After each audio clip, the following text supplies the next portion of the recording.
Welcome back, guys. This is Rishabh Kanu. I hope you all are well and fine at home. So today I am here again with you to discuss a new topic, that is bank reconciliation statement. So it is popularly known as BRS. So today I will discuss about bank reconciliation statement. So कोई भी एक business cash book maintain करता होगा, as we have already prepared cash book.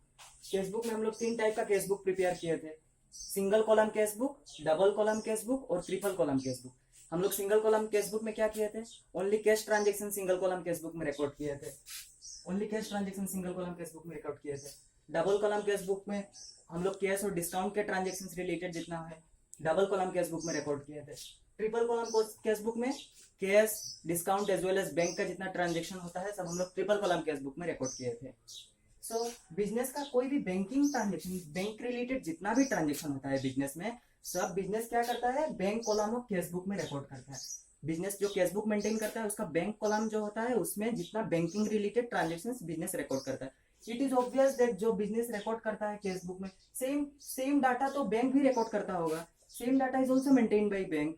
जिसे हम जो bank maintain करता है वो सेम कॉपी हम लोग को एक देता है. जो भी हम लोग कस्टमर है, बिजनेसमैन को एक कॉपी देता है, जिस कॉपी को हम लोग जनरली पासबुक बोलते हैं या बैंक स्टेटमेंट बोलते हैं.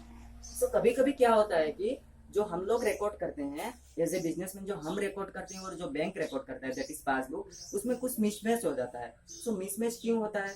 सो it will be more clear to you. Let us take a situation. Suppose mister A ने आज ही का डेट में दैट इज 23 तारीख को एक चेक इशू किया मिस्टर बी को. सो मिस्टर बी शायद थोड़ा लेजी थे, सो उन्होंने 23 तारीख को नहीं बैंक में डिपॉजिट नहीं किया, उन्होंने 27 तारीख को बैंक में लेके जाके चेक को डिपॉजिट किया. So generally bank will take 2 to 3 days to clear the cheque. So bank ने सपोज 30 तारीख को चेक को क्लियर किया और पासबुक में अपडेट किया. हाँ, सो मिस्टर ए ने जब चेक इशू किया था 23 तारीख को तो उन्होंने अपना कैश बुक से डिडक्ट कर दिए थे. लेकिन मिस्टर बी ने 27 तारीख को लेके चेक डिपॉजिट किया बैंक में. सो बैंक ने कब चेक को क्लियर किया? 30 तारीख को चेक को क्लियर किया. सो जो 23 तारीख और 30 तारीख के अंदर जो डिफरेंस हुआ, एक बैलेंस मिसमैच हो गया. 23 तारीख को मिस्टर ए ने चेक इशू किया था और बैंक ने क्लियर किया 30 तारीख को. मिस्टर ए ने जब चेक इशू किया था उसी दिन मिस्टर ए ने अपना कैश बुक से डिडक्ट कर दिए थे, लेकिन बैंक ने कब किया? 30 तारीख को. सो एक बैलेंस मिसमैच हो गया. इस बैलेंस मिसमैच जो हुआ इसको एडजस्ट करने के लिए जो स्टेटमेंट बनाते हैं that is called BRS, bank reconciliation statement. I hope it is clear to you. So next proceeding towards reasons for mismatch. क्यों मिसमैच होता है? तो मिसमैच होने के बहुत सारे रीजंस है. मैं एक एक करके मैं कुछ आप लोग को बता रहा हूँ. Suppose errors of commission on the part of the person writing the cash book. Suppose मैं एक एग्जांपल देता हूँ. आपने 790 का एक चेक दिया किसी को. आपने 790 का चेक दिया किसी को और आपने गलती से 970 लिख दिया. इसको गलती से क्या लिख दिया? 970 लिख दिया. लेकिन बैंक में कितना क्रेडिट होगा? 790 ही क्रेडिट होगा. जितना का आपने चेक दिया वही तो बैंक क्रेडिट करेगा, दैट इज 790. लेकिन आपने गलती से क्या लिख दिया? 970. सो इसमें एक मिसमैच हो गया.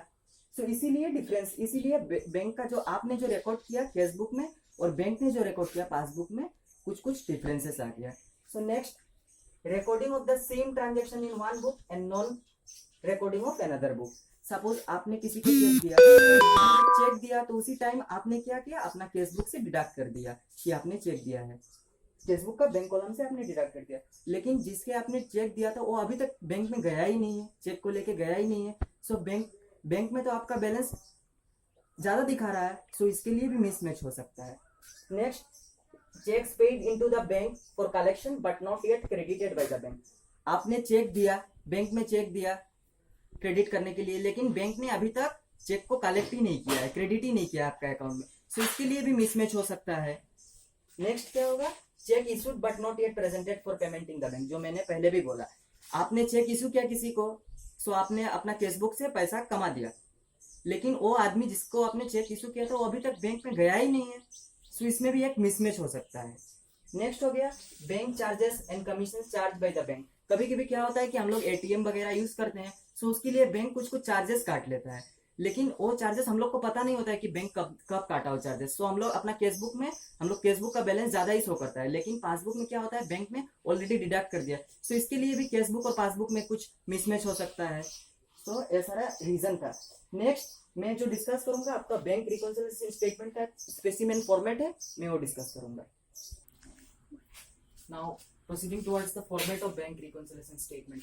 एक चीज मैं आप लोग को पहले ही बता दे रहा हूँ, अगर हम लोग का बेस अगर कैशबुक हो, debit balance as per cashbook होगा, तो हम लोग कैशबुक को बस अप एंड डाउन करेंगे। हाँ, अगर पासबुक होगा देन हम लोग पासबुक को अप एंड डाउन करेंगे। और एक चीज मैं आप लोग को पहले बता रहा हूँ कि debit balance as per cashbook और credit balance as per passbook same चीज है। Okay, debit balance as per cashbook और credit balance as per passbook same चीज है। अगर मैं ऐसे भी लिखता हूँ credit balance as per cashbook और debit balance as per passbook, वो भी सेम चीज है, प्लीज ध्यान रखिएगा। Okay, so format. तो आप लोग को डाउट होगा कि ये मैंने ऐड क्यों कर दिया, इसको लेस क्यों कर दिया, एक क्वेश्चन आप लोग के दिमाग में आ सकता है। सो इसको मैंने इसीलिए ऐड किया, मैं आपको एक सिंपल टेक्निक की वजह से इसको क्यों ऐड किया मैं वो समझा रहा हूँ। ओके, सो चेक इशूड और drawn but not yet presented for payment. So मैं इस हाथ को कैशबुक पकड़ लिया, इस हाथ को पासबुक पकड़ लिया।